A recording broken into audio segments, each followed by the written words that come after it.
one thing I'm going to emphasize a little bit later on, obviously, if you can't tell already, controlling hormones like leptin and insulin is a really important piece of this weight loss puzzle.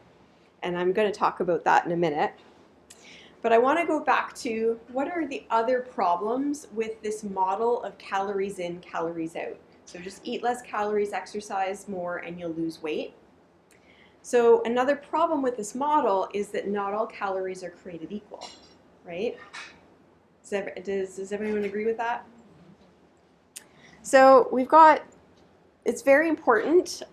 I think that the priority in terms of choosing your food is that nutrients are important, right?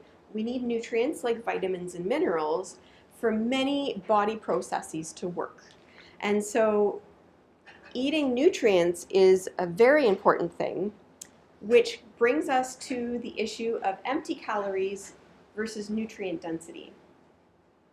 So empty calories, how many people have heard of the term empty calories before? Okay. And so empty calories are, say for example, you have a food that has a lot of calories, but not very many nutrients. There's not very many vitamins or minerals in that food, but there's a lot of calories. And I'll explain what that is in a moment, but like processed food would be a very good example of empty calories. Versus nutrient density, which is for the amount of calories contained in that food, there is a large proportion of vitamins and minerals. And so this picture kind of gives you a little example. Both of these plates contain 200 calories. Okay? So this is a plate of Doritos, and this is a plate of broccoli. Which one do you think has more more nutrients? No, sure. And so the problem is that a lot of people say, well, I'm just going to control my calories and cut my calories.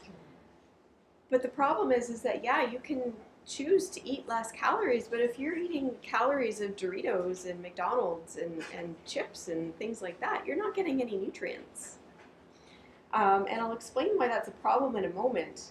But this is especially a problem for things like, when they're selling like diet products that are low calorie, but they're packaged and processed, and there's not many vitamins and minerals in those products.